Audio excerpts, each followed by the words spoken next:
Good morning, brothers and sisters. So ngayong umaga tayo ay mag-exercise, no? Para mananatili tayong malusog sa ating mga pangangatawan. So bago tayo magtrabaho, no, tayo ay mag-exercise muna. Okay? So ang ating exercise ngayon ay gamit ang isang roller wheel. Okay? Ayan. Okay. So, medyo lumiliit na natin yan. Kaya, tuloy-tuloy lang natin to.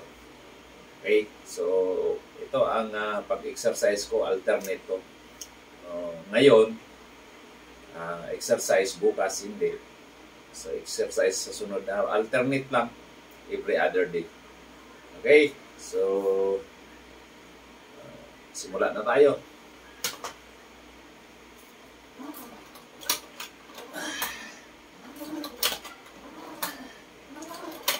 Three, 4,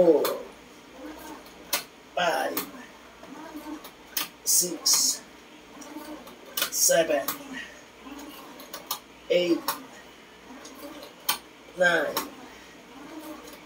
10, 11, 12, 13, 14, 15, 16, 17, 18, 19, 20, 21, 22, 23, 24, 25, 26, 27, 28, 29, 30, 31, 32, 33, 34, 35, 36, 37, 38, 39, 40, 41, 42, 43, 45, 46, 47, 48, 49, 50, 51, 52, 53, 54, 55.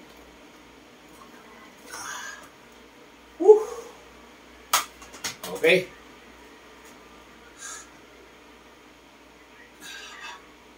So, nakuha natin 55. No? Kaya, boundary na tayo. Okay? So, maraming salamat sa inyong panonood. No? Sana ay mag-exercise din kayo. No? Kagaya din itong ginagawa ko. Okay? Kaya po pinapakita sa inyo para ma-encourage ko rin kayo na mag-exercise din. No? Kasi ang exercise ay napakabuti sa katawan ng tao. Okay? So, sa simula lang, medyo tinatamad ka. Ngunit, positive thinking lang. Mind over your body. No? Kinakailangan ng isipan mo ay mangingibabaw sa katawan mo. Dahil kapag ka tinalo ng katawan mo ang isipan mo, wala kang magagawa sa buhay mo. No? magkakaroon ka ng negative thinking. Bakit? Hindi ko kaya yan. Pero pag always positive ka, ilagay mo sarili mo, kaya ko yan. So, magagawa mo yung gusto mo. Diba? At, diet. Kung ang kinakain mo ay isang plato na kanin, ang gagawin mo, half lang. Kalahati lang. Huwag mong biglain. So, half rice, half plate, Kung kumakain ka ng isang buong manok, so kalahating manok lang kainin mo. So, kinakailangan natin mag-reduce. So, di ba? So, kung isang buong lechon ang kinakain mo, lechong baboy, kalahati lang din na lechon ang kainin mo. Okay? So, yan lang, half lang, half. Lahat ng sobra ay masama sa katawan. Okay? So, sana may nakapulutan kayo ng aral dito sa aking sinishare. Dahil sinishare ko yan, dahil ako ay dati sugapa din ako sa pagkain. Basta masasarap, okay, pasok ng pasok. Ngayon, nandiyan na. Dinapuan na tayo ng sakit. Ano ba mga sakit? Mataas ang kolesterol, mataas ang dugo, nagkakaroon na ng high blood, so tumataas na rin yung sugar, magkakaroon ka na ng diabetic, boundary na. So, di ba? So, nagkakaroon na tayo ng fatty liver dahil lahat ng iyan ay sobra, sobra sa pagkain. Pag sumubra, abuso na yan. Sabi nga nila, bisyo na to. Ngayon, tinamaan ka ng sakit. So, mabibigla ka ngayon. Pag nag-reduce ka sa sarili mo, ang iba hindi na kumakain ng kanin. Huwag naman. Alam nyo kung bakit? Once na nagtampo ka sa bigas, so, ang sunod mo, pag nagtampo ka sa grasya na pinagkaloob ng Diyos, anong susunod na darating sa iyo? Kabaong na. Di ba?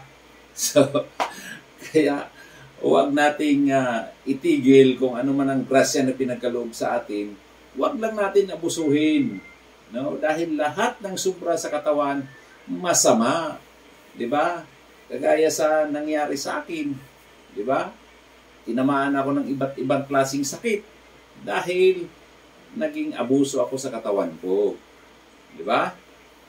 So, okay, maraming salamat. Sa sunod ulit, magsishare ulit ako sa inyo sa aking mga karanasan. Maraming salamat at good morning.